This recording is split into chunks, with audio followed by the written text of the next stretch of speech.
records of major issues facing nearly all large cities. Today, we're delighted to feature discussion between Boston and the beautiful city of Paris on addressing these problems by seeking alternatives to the automobile in city transportation, and especially promoting bike and pedestrian-friendly initiatives. Mayor Hidalgo has made Paris a global leader in this area. Even before the COVID crisis, she had boosted dramatically the number of segregated bike lanes, including on the most famous streets, such as the Champs-Élysées, thereby raising dramatically the number of cyclists in the city. She restored the left bank of the Seine to people rather than automobiles and set out the goal of the Ville de 4 heures, in which people can walk or cycle to shops, providing for all their needs in 15 minutes or less. We're honored to have with us to discuss this and lessons for Boston, Hervé Levifve, Project Manager for Curbside Reduction and Public Space, City of Paris. Charlotte Guth, Chief of Cycle Infrastructure and Facilities, Department of Transportation and Public Space, City of Paris. Mélanie Gidel, Data Project Manager, Department of Transportation and Public Space, City of Paris. And the session will be moderated by Chris Carter. Chris is co-chair of the Mayor's Office of New Urban Mechanics in the City of Boston, a unit created by our own co-founder, Mayor Menino, to look for original and innovative solutions to problems facing our city. We truly appreciate his willingness to participate. I'd also like to express our appreciation for the support of the Consul General of France and the Center for European Studies at Boston University. Thank you, audience, for joining us at this relatively early hour of the day for a seminar. There will be opportunity to ask questions. Please use the Q&A function in Zoom for this, however, not chat. That makes life easier for the moderator. And I'm also asked to advise you to get your questions in early. Don't wait to the very end. Chris, over to you. Graham, thank you for that introduction, and thank you for pulling this together with you and your team. I'm going to hand it actually directly over to our three presenters today, and then we're going to regroup for some Q&A after that. As you are beginning this presentation, audience, feel free to put your questions into the chat as they're coming up. We'll be pulling from those afterwards as we have that discussion. So I'm going to turn this over to, I think Hervé is going to be showing that presentation to start, and we'll get a little bit of an overview from you. Yeah, thank you. I guess you can see my screen right now. Is it okay for you? Yeah, okay, good. We will just take some few minutes to give you some figures and some ideas of what's going on in Paris right now. So very short one, just some figures to show you what is Paris actually. So Paris is a very small city. It's only 2.2 million inhabitants, but it's very dense. It's 2.2 million inhabitants on 105 square kilometers. So it means that we have something around 20,000 inhabitants per square kilometers in Paris, which is one of the most dense cities of the world. And Paris is also the center of a mega region of 11 or 12 million inhabitants, center of economics and so on. What you have just to remember is that today, car is not the major way of transportation for people. People most transport themselves by walking or by public transport, actually. And you can see on the figure on the bottom that the using of car was used for 21% of everyday journey in 2001. 10 years after, it was only 13% of movement which was made by cars, and now it's around 10% of movement which are made by car every day. So car is not the most common way of transportation in Paris. And as you were saying just before, we have a wide range of action going on today in Paris. For example, we have a low emission zone which has been setting up 5 years ago, and the goal is to ban diesel in 2024. So in only 3 years from now. We are working on a transit ban for cars in the city center, the generalization of the 30 kilometers speed limit inside Paris. We have some road capacity reduction. We have a bicycle scheme that Charlotte will explain you. We have a very strong parking policy. We are working also on urban logistics, on electric and gas mobility. We have also a lot of company which propose some car sharing service. And we have range of action today in Paris. I will give the speech to Charlotte for bicycle scheme. Hi, everyone. Yes, for what we did for cyclists in Paris, we first, it's the major actually thing, we build cycle lanes. It's pretty simple to guess that you need cycle lanes to have cyclists, and you don't have cyclists if you don't have cycle lanes. So we build a lot of them during the last few years, and we build them connected with each other, so you can actually cross the city from part to part by bike if you want to. With the cycle lane itself, we also build other facilities needed by cyclists. So we increase the number of parking for bikes. We also made advertisement or communication actions to explain to people that biking could be a solution for them. The mayor and the deputy mayor are actually biking in Paris. They speak a lot about how biking is great. We allow cyclists to actually bike on the peripheric, the highway around Paris. We give them the space for one night. So we have a lot of action to actually promoting cycling. And we also have action with other subjects like having repair workshops or having repair people that can help you repair your bike when your bike is not working very well. Also a lot of subject with delivery. You can have delivery by bike in Paris, and we have a lot of action around that. And during the COVID crisis, we built more than 50 kilometers of pop-up cycle lanes. So cycle lanes we build almost in one night. So 50 kilometers, it's quite a lot because Paris is really the center of the dense region of Paris. And the result was a big increase in the cycling and the number of cyclists in Paris. And you can see on the graph, the red line is actually the number of cyclists we have in a big boulevard in the center of Paris. When you have one cycle lane, bus ways, and 3 lanes for cars and buses, and at the peak in the evening, we have more cyclists in the small cycle lanes than we have cars and buses on the 3 lanes.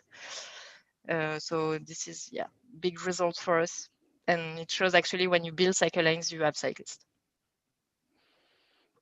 And now I will talk about parking policy, because we have also some news in Paris about parking policy.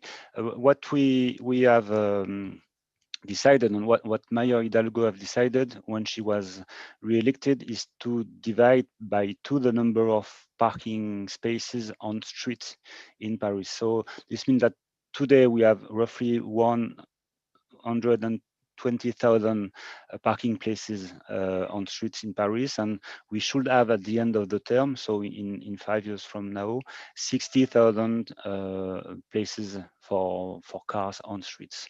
So how is it possible? We have launched a big consultation to ask to Parisian people what they would like on streets, and what is very benefits for us is that only a third of Parisian people have a car. So it was we decided to ask people what do they want on streets. Do they want vegetalization, benches, or rather having cars parked on the streets? And the result of the consultation was that people asked for more vegetalization, for more bike parking on bike lanes, benches, more places, more spaces for pedestrian. So we can talk about it right after, but the idea is that when you ask to people if they do prefer to have a car parked on street or vegetalization or other things that serves us, they prefer other things than car parked. And now, Melanie. Yes, hello everybody. So yes, I work as a data project manager in the Department of Transportation and Public Space. And just a few words about our data strategy. The first thing is that it's quite recent because the city adopted a data strategy only in 2018, so 3 years ago. Before that, it was just a subtopic in wider digital plans and schemes. But we thought it was time to put it at the center of the stage in terms of governance, training, infrastructures, and so on. And in our department, we jumped and followed the tracks, and we thought, I mean, the main thing was to use the data we already have and the data we can try to collect in new ways, in much more innovative ways. And we decided to put the emphasis on a few strategic themes, and you will not be surprised to find cycling and parking among these themes.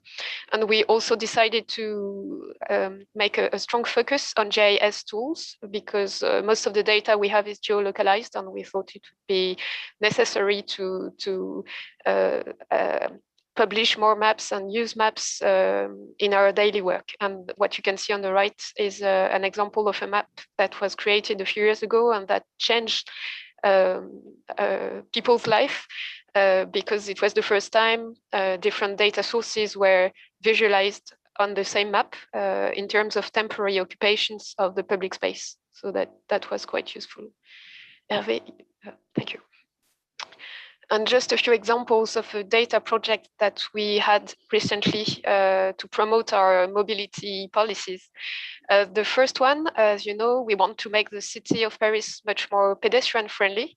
And actually, we have very little knowledge of people's flow across the city. We have a few occasional surveys in specific sites, but so far we didn't have a global overview of the way people move and walk in the city in Paris, and it became a crucial thing to do during the sanitary crisis because it was important for us to make sure that people would feel safe outside and could respect social distancing measures, for instance. So we partnered with a company to gather positioning data from phones and built the map you can see at the bottom of the screen, which is a heat map of pedestrian densities in Paris. Another example of a data project, it's still going on. It's not totally over, but it's related to what Hervé just explained, that we want to reduce the number of parking spaces in Paris. And we thought maybe we could use parking enforcement data for that. It's a quite complicated project because this data wasn't designed for this purpose, but we worked with data scientists to try to estimate occupancy rates across Parisian streets. It's not over, but I'm sure Hervé will be very impatient to get the results when they're ready. Of course. And the last example is related to another goal we have. We want to remove objects from the public space to make it nicer, more aesthetic, but more importantly, more comfortable for people with disabilities, visual impairments, and so on, because walking in Paris is quite complicated with too many things everywhere. So it's a real struggle to find your way. But the problem is that we do not have a very precise database of all the objects in the public space. And the databases we have are not always very up to date.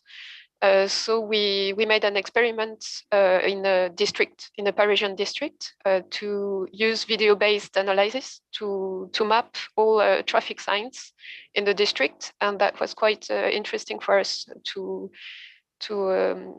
update our database. Hervé, si tu veux. Okay, thank you. And we are ending the presentation with just some pictures of Paris and of the changement in Paris. The first one is Left Bank River, that we have pedestrianized. I'm not sure of the pronunciation, sorry, but it was a motorway before, and today it's a place for people, for children playing and people cycling and so on. So this one has been done almost 10 years ago already. We have some example. The upper one is Rue de Rivoli, which is one of the most central street in Paris, which was 3 years from now true motorway with 3 lanes of traffic and a lot of noise and pollution and so on. And today it's not like the pictures on the right, because we have still removed 1 lane of traffic, but today you have two lanes, which was before dedicated to cars, which are now dedicated to cyclists, and the last lane, the third one, is for taxi and buses only. On the bottom, I don't remember where it's located, but it shows you what we can do now in Paris. We are trying to, when we try to remove places for car parked, it's always to do something else. And we have some example when you see that places for pedestrian has been enlarged. I'm not sure of the word in English, but it's bigger than before. We have put a tree, even if it's a small one. It's a small one now, but it will be a big one later, I'm sure. You have some example of small intervention of small replacement of car park by vegetalization. You have a typical contraflow cycle lane on the bottom.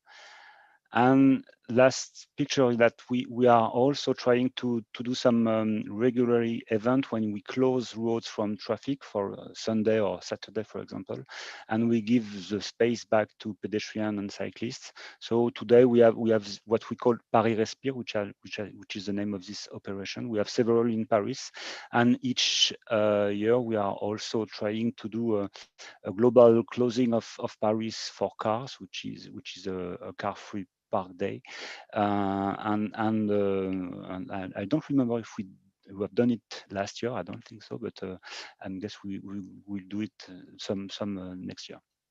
That's all for our presentation. Thank you.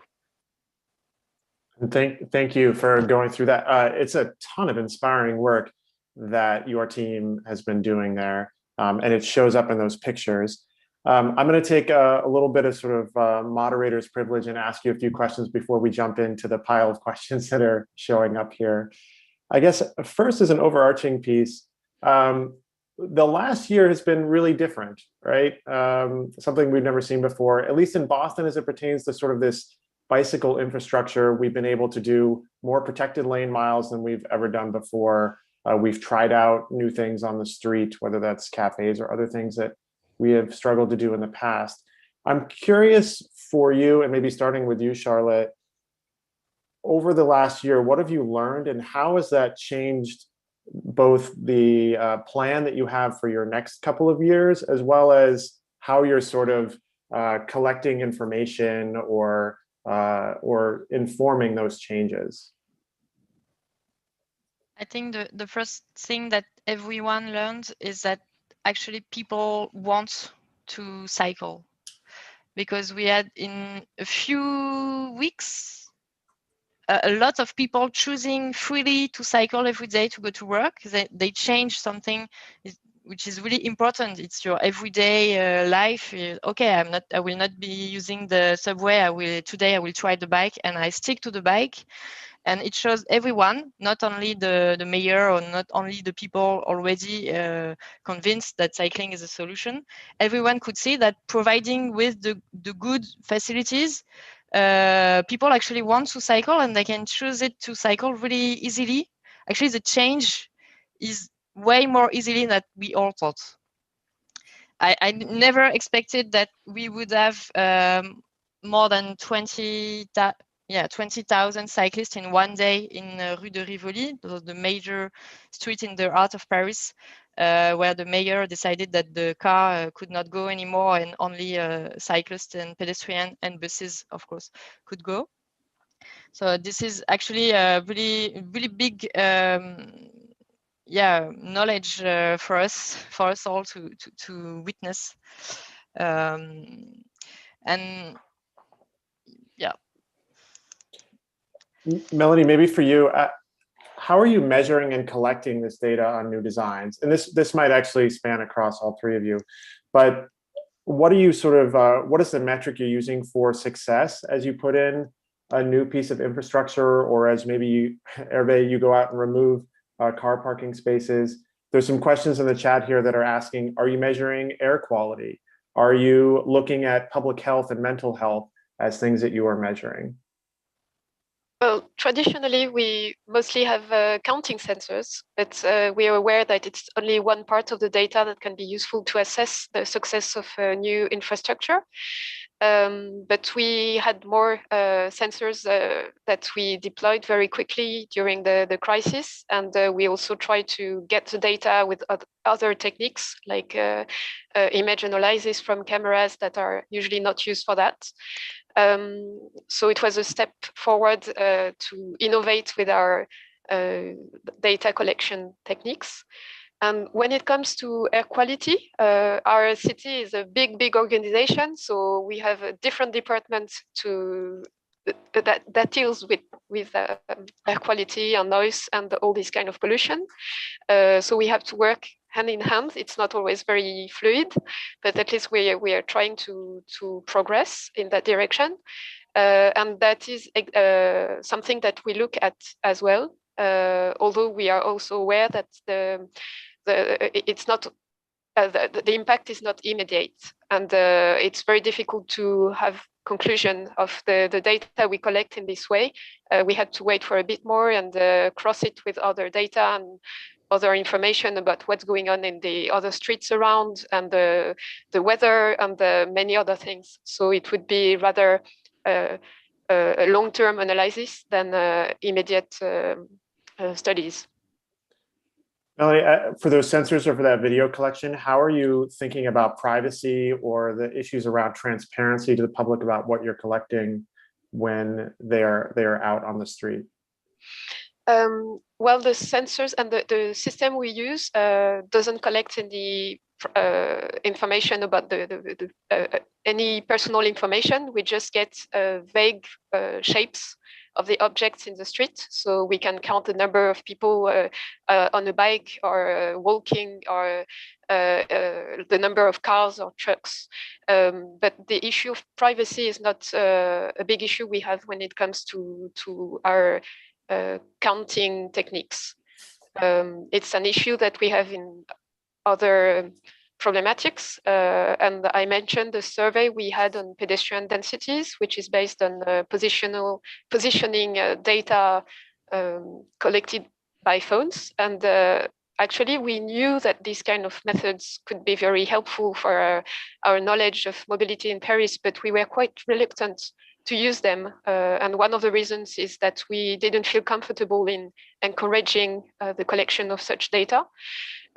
But what we purchased was not raw data, so we didn't have to deal with privacy issues, but only information analysis made from aggregated data. So of course, it's not as precise maybe, but it's far enough for the needs we had. And I am not sure we will pursue with this kind of data in the short term. I know it has created some interest in other services and so on, but we're quite sensitive to that matter. And for instance, our new deputy mayor in charge of innovation is supposed to prepare a data charter for the city. And the respect of data privacy is one of the main principles I think we want to guarantee. And Chris, if I may add something, what we miss sometimes it's data about to understand why people are moving. Sometimes we would like to have some more information about behavior, about things like that, and this one sometimes is missing to understand why people are moving with such way of moving and so on. Hervé, I'm struck by the goal that you have that's set out in front of you of removing half of the parking spaces around the city. We did some modeling in Boston with the World Economic Forum a few years ago that sort of came out with an end state for shared autonomous vehicles being able to allow us to turn 50% of our parking space into other uses, which felt like a really good outcome, frankly. What you're doing is in advance of anything that you might gain from technology improvements in the future. It feels really brave.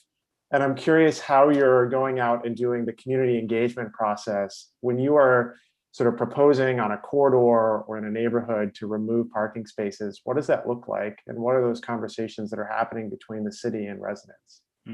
So one of the particularity in Paris is that we have a lot of places underground, and it's a real treasure that we have today. We know that for one place on street we have 5 places off street. So this means that all this treasure is not very well used today, and mainly because of the price. Because today the price for parking on street is quite cheap, and it's more cheaper to park on street than to park underground on underground facilities. And so for answering to your question, one of the tool could be to use price for private parking on street differently than today. It could be one answer, but the other answer is that we are also doing some local survey. Paris divided in 80 different quarters, and we are now in the process to have a survey in each of these quarters and some discussion with neighborhoods. So we give them some information about the capacity of streets for parking. We also have the chance that the majority of Parisian people don't have a car. So we are trying to catch in our consultation also the 2/3 of Parisians which don't own a car and which will be interested to have a vegetalization or bike lanes and so on. And one of the most difficulties to get these people around the table and to make them understand that they have to give their voice when we talk about parking, because it's their interest to express themselves. I think about that in Boston too. We have a population that predominantly walks or bikes or uses public transit, but we're part of a metro region here, and you are too. What does that conversation look like, Charlotte or Hervé, when you're saying we are going to make it a little bit harder for people to drive, and there's not going to be a place for you to store your vehicle for the folks that are sort of further away? Is that a concern, or is it sort of yes, not something you Charlotte, you want to start?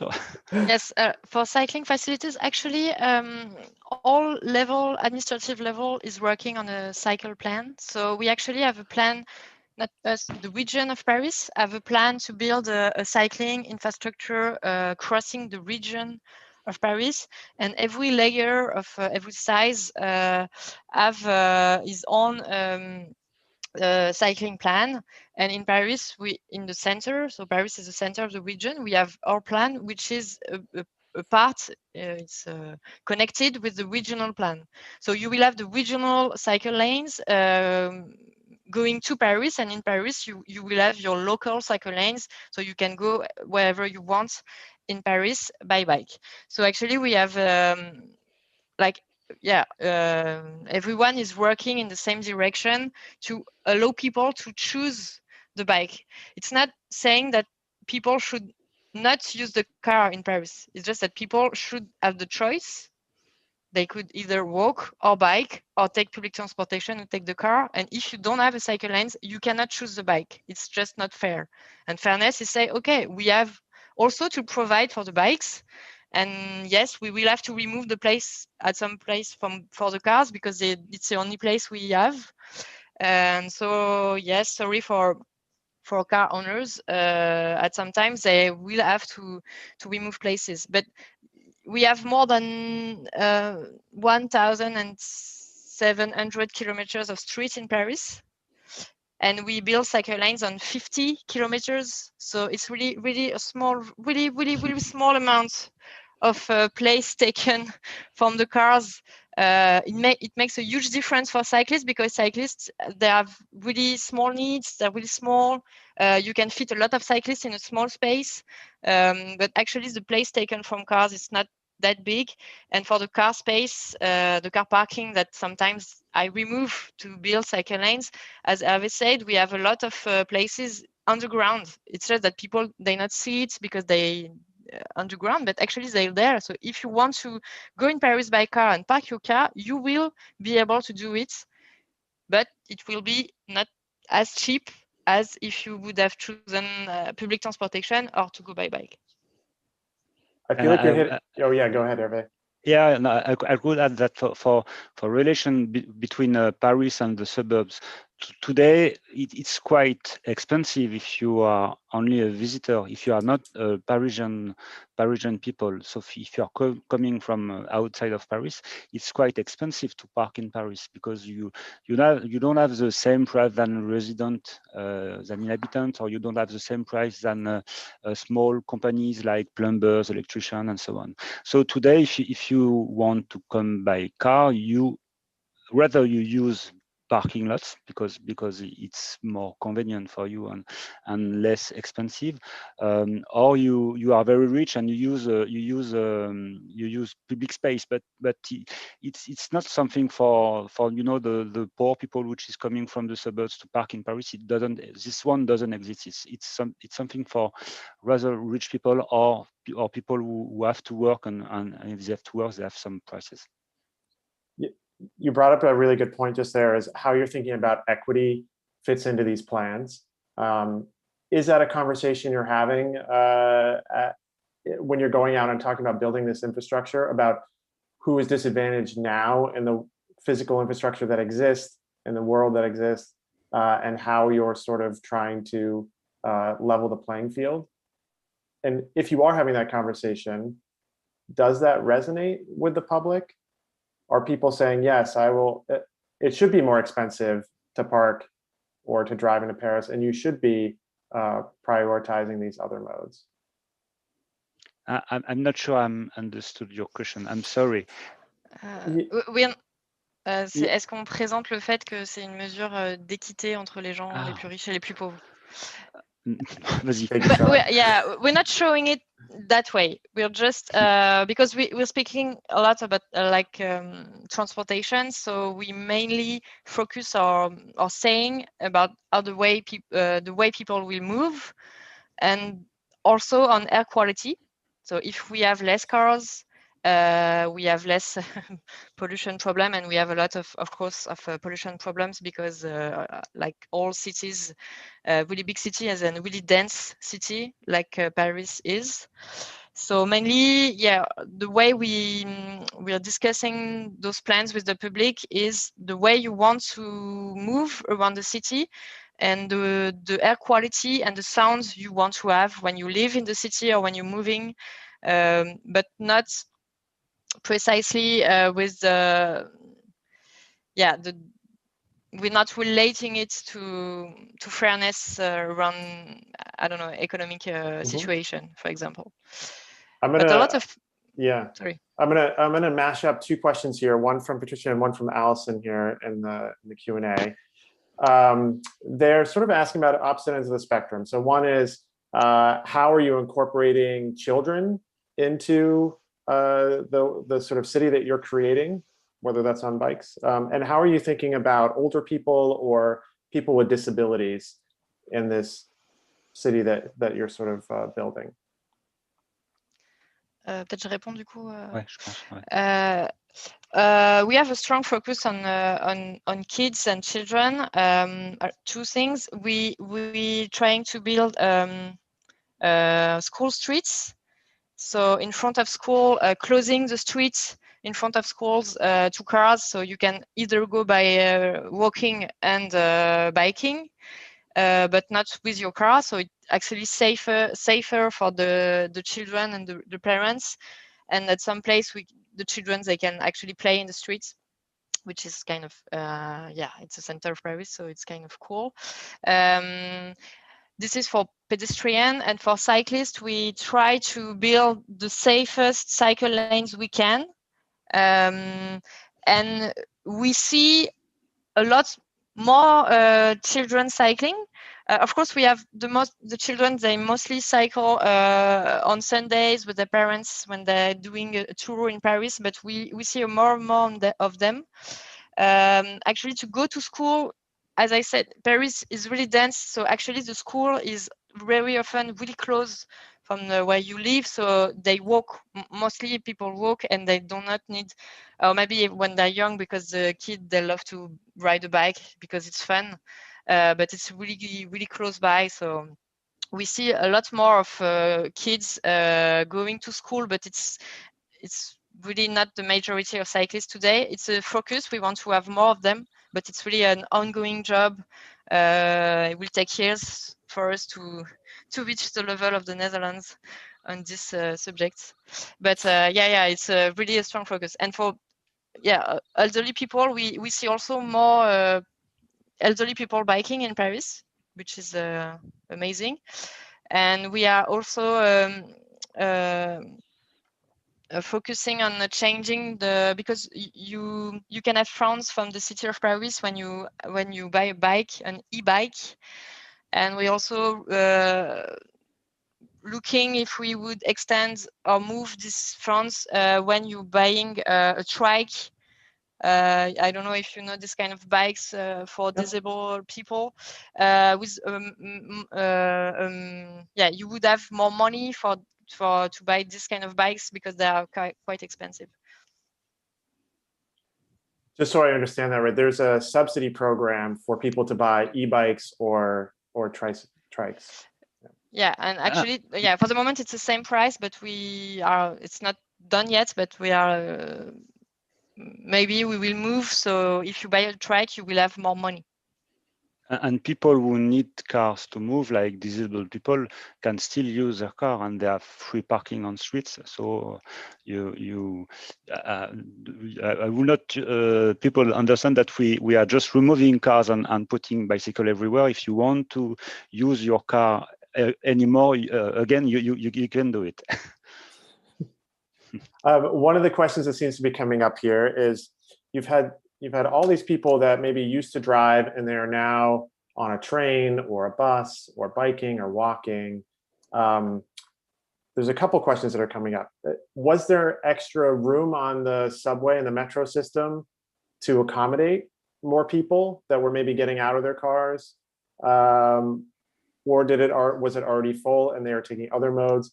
The other question I'll pair with that from Scott Mullen here is, are people doing the same type of trip every day? Are they choosing to bike every day, or are they changing how they're moving based on the weather or what their sort of daily needs are in that trip? What are you sort of seeing there? And Melanie, for you, are you tracking any of that data on how people are moving in that mode choice? I don't know if Charlotte or Melanie, you have information about this? Sorry. Yeah. We have questionnaire surveys to ask people which kind of mode they use every day or occasionally, and so on. So we try to have an overview of this of their practices, of the uses. And your question about how the metro system might be saturated already, or may have more room for more people if they stop driving. It's a serious issue in Paris as well. What we observe is that many people who start using their bikes, many of them were not people driving during the day, but people who left the public transport. They used to take the metro or the bus for a part of them. So it means that they leave more space for people who are in their car. So I mean, everything is connected, and we hope that the more bikes there are on the streets, the more space there is in the metro. So that might be more comfortable for the people who prefer to take their car so far because they're afraid of congestion underground. How are you seeing the split between people that own their own bike and that are using the bike for hire program? We have actually almost 20% of cyclists in Paris are using a bike share system. So it's kind of a lot. And just for information, we have 25% of cyclists in Paris who are either living in the suburbs or going in the suburbs. So 1/4 of cyclists in Paris are a link with the suburbs. So it's actually not a Parisian thing with only Parisian people biking. 1/3 of our cyclists is connected in some way, either going or coming from suburbs. So it's, yeah. So cycling infrastructure. I am also. Yeah, we actually need a cycling infrastructure in the suburbs, and we also need a bike share system in Paris and in the suburbs. And we have a new bike share system which is really enlarged to a lot of suburb cities. So it makes complete sense, and it completely, yeah, it's a need for people to have their bike share system and the cycle lanes going abroad the center of Paris. And actually, people do. It's like 50 minutes, 50 minutes for your one trip. So they do quite a long distance with the bike. And of course we have e-bike now. So actually they can do 15 kilometers if they want. And yeah, and I've seen the question. We have some hills and some rivers in Paris. Yep. It's all, yeah, it's, when you're cycling, you don't want to go up, and you actually want to go down, but you have to go back to home.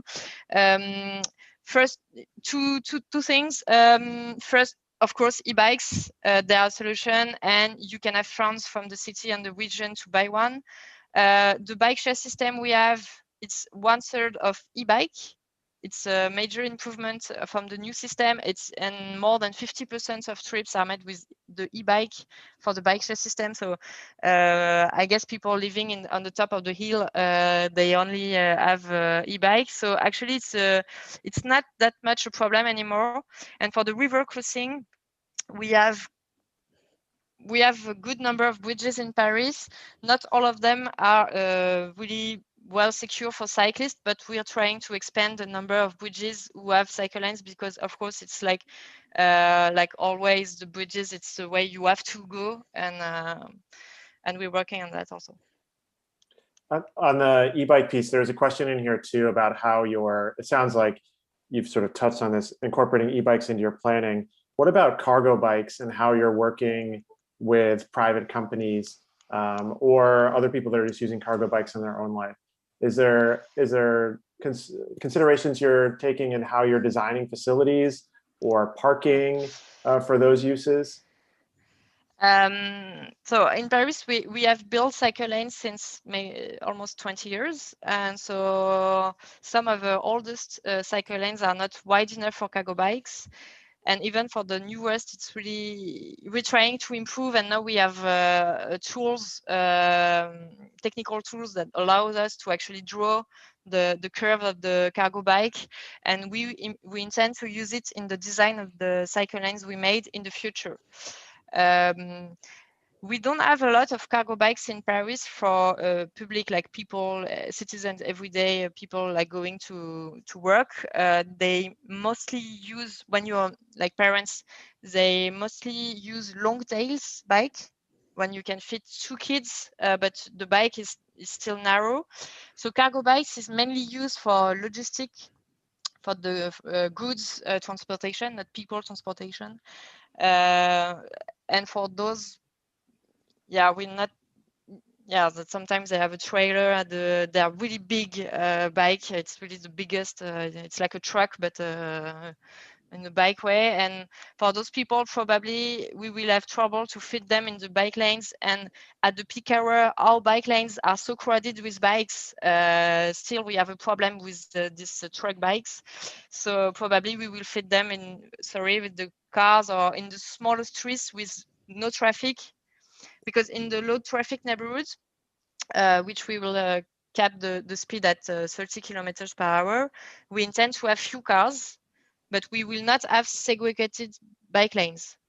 It will be bikeable because you will have a few cars, and this infrastructure is perfect for big bikes, like deliveries needs.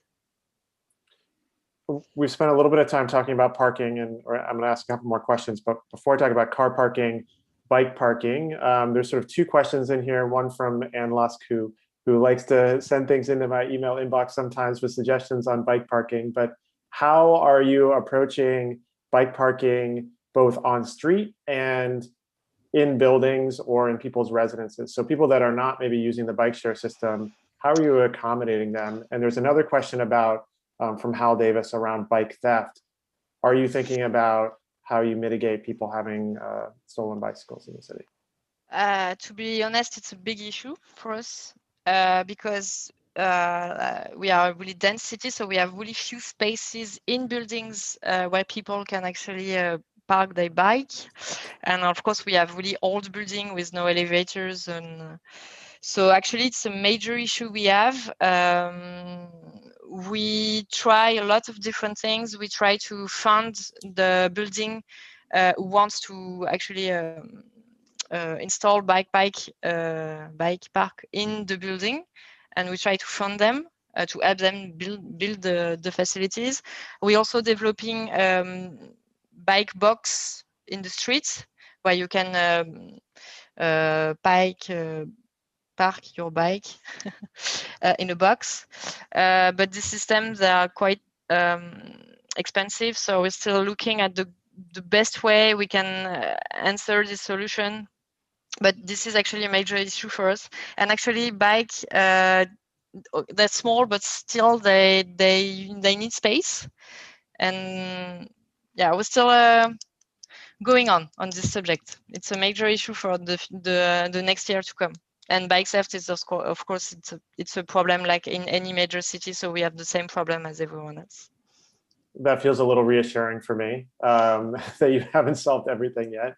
A question from Randy Miller here. He says, I live out on the West Coast in Portland, which in the US is one of the highest cycling sort of concentration cities in terms of people that are commuting by bike. Whenever they talk about removing parking spaces, businesses are the ones fighting back. How do you sort of deal with opponents in that space that say, I don't want you to remove these spaces? And I will say we sort of run into that here in Boston too. There was a fairly high profile instance of this last year, and a proposed redesign of a roadway in Center Street in West Roxbury, where there was a pushback from some of the businesses that said, no, we need loading and unloading space. We have people that drive to our store or our restaurant, and we want to preserve that. What is that conversation like with the business community as you're sort of transforming those roadways? And we have tried the things where you're like, well, cyclists buy things too, right? They're more frequent shoppers, maybe not bulk buying. I feel like some of those sort of data-driven approaches have fallen flat as people rely on what they view as their own truth about who is coming to their stores. So I'm curious how you sort of approach that. We have exactly the same kind of criticism as you just mentioned. Many business owners are very scared that the removal of parking spaces may lower their the number of customers they may have. But the data we have coming from different surveys is that, Hervé, maybe you will correct me, is that 80% of purchases made in Paris are made by people who walked to the shop.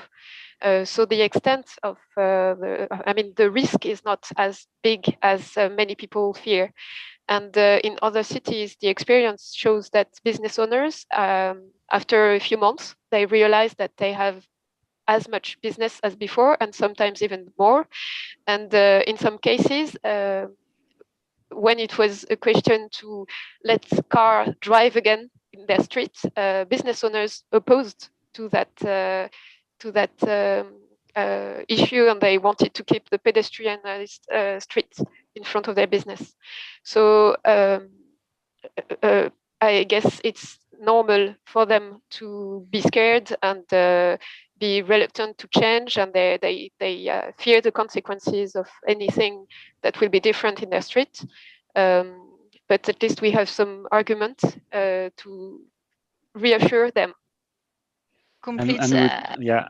Okay, go, Charlotte. Yeah, to complete it, it's never going well, almost never going well. So you always need political will. I mean, the mayor or the deputy mayor need to say, okay, you're afraid, but we will still do it. And sometimes, okay, you will write to me with your lawyer every week for 1 year, and I will receive the everything, but still we will do it because we think this is the way we should go. And actually, this is also why we were elected. So it's always a difficult talk, always. It's only easy when you have really big retail company who have the money to actually have survey on their own clients, and they know already that no one is going by cars, and it's really not the problem they have. So when you're speaking to really big retail, you can actually, I had the case for Rue de Rivoli. We closed the streets during the works of the cycle lanes, and they were, okay, I don't care. I just want the works to be as fast as possible. So if you close the street to go faster, it's perfect for me, because I know my clients don't come by car at my shop, but it's only because they are really big, they have money to make survey. If you're speaking to the local shop, of course they don't know, they have their own, sometimes they come by car, and they, in their heads, everyone is doing the same. And this is always a big issue. We haven't found the best, the way to convince them. It's only say, okay, but I will do it. You're not, you don't agree, but I will do it anyway, and we will see in 2 years how it's going. And you have to stick to your also we keep the number of delivery bays on street also, so people can still delivering, and that's one of the important points. The major issue actually is that they need to have their goods delivered at the shop, and we always ensure that this is possible. Charlotte, I feel like you're hitting on something really important there. It's a big day in the city of Boston. We have a new acting mayor, Kim Janey, that just took office last night. I'm curious for you, how you guys think about the importance of mayoral leadership in this space for you to be able to do your jobs. Is it essential to have a leader that is advocating for these changes, or can it happen without that? The answer is yes, definitely. Nothing happens without a political leadership. We only acting servants in the administration. We do not decide. We decide nothing. Even €1, it's not. So you need, the mayor needs to say, okay, I want people to be able to cycle, and actually I will do it. Are there examples you can think of where there's been a really tough political decision on a particular project? Yeah, the closing of the Rivoli for cars and or the Bank River, yes. Yeah. Well, you can, Hervé, explain. Yeah. But for the Bank River, even if it's only, I remember, 2 or 3 kilometers of motorway, it was a very huge political fight, and it was very symbolic. And the mayor Hidalgo wins this kind of comment on dit Paris? This kind of Bets. bet, yeah. It's not just a political fight. It's of course, a court fight. Yeah, of course. Yeah. But today, we had some election 6 months ago, and nobody proposed to remove this pedestrian area. Even the opponent which were against the project at the beginning, now they didn't propose to get back. So it just shows that you have to do it. You have to do it even if it's complicated. If you have a very strong wind against you, and you have to to row in the current to get the decision made and put in place. But at the end, you are right, because nobody wants to get back. Yes, you have to want it for 3 years, even if people drag you to court to say you should not do it, and saying in the media and everything that you are going the wrong way, you will kill Paris, all the shops will close. All the shops in Paris are closed because of the pop-up cycle lanes, not the crisis COVID. Yeah, so. Which is not true, of course. That's a fair point. A question here on, I guess, how you're thinking about messaging this and working with communities. So this question is, are there any measures to encourage cycling among immigrant populations, particularly women, and those living in neighborhoods that have less access to public transportation? We are not doing it ourselves, but we are funding association and citizens having that make specific actions towards this kind of population, especially women, and deliver bike lessons, so you can learn to ride a bike, because a lot of women from immigrant descent often they haven't learned to ride a bike when they were young. So we're actually funding this kind of initiative from citizens. And in the suburbs, actually, we are only Paris, but our colleagues in the suburbs, they are also doing this kind of initiative with citizens to show people you can try a bike. I can teach you how to ride a bike, and then you can move freely around the city. If it's all right with you, we've got 2 minutes left. I'm going to do a quick lightning round, and you can do a thumbs in the middle, thumbs up, or thumbs down. So I'm going to give you one word, and then each person thumbs up if you agree, middle or down. All right, e-bikes. Where are you on feeling on e-bikes? I have one, but but you're in the middle. All right. Sidewalk robots. Delivery robots. Sidewalk delivery robots. Hosting the Olympics. Joker.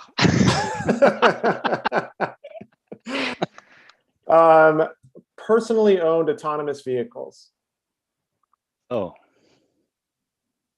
Autonomous shuttle buses. That would be public transit. Scooters. Trottinette. Trottinette.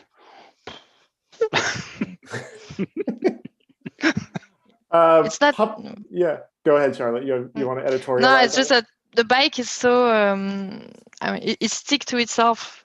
Scooters is you fall every often. Makes no sense on a physical perspective. Yes, and it's not very active. You just. You can have not an e-scooter. You can have a scooter. No, but the question was about e-scooters. But I hear you. On the kick scooters. Public meetings in person.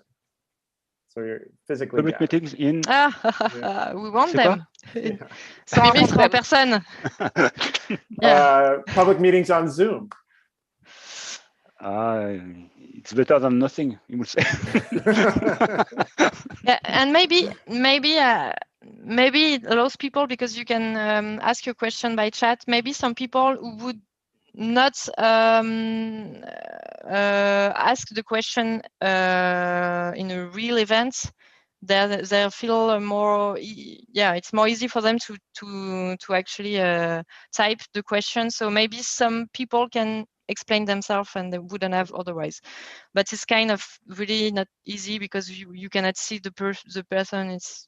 It's difficult for us to address this kind of public meetings by Zoom. But it's better. My last thumbs up, thumbs down. Biking year round in all conditions. Yeah. Great. I expected that answer. That is all the time we have. Thank you for sharing your insights and all the work that you have been doing, and for being willing to deal with me as an English speaker throughout this session. And thanks to the attendees that joined here for all the questions that you provided. I'm sorry we didn't get to all of them. We got to a number of them. Thank you. Round of applause for you. And thank you, Graham and Initiative on Cities at BU for hosting this. Graham, is there anything else you would like to say before we depart? Yes, I'd just really like to thank everybody who's taken part. Thank you for giving your time so generously. It's been a great exchange of ideas and experiences that I think has been very valuable. And just once again, thank you so much for doing this, everybody. Thank you.